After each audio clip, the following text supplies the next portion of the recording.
Welcome to Barani মেলা। আবারও আসছে 2026 সালে বারুনি মেলা।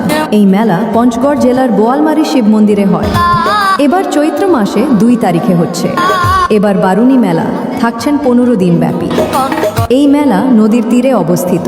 এখানে দূর দূরান্ত থেকে মানুষ আসবে, তাই আপনাকে আসার জন্য আমন্ত্রিত রইল। নাচের আশ মঞ্চে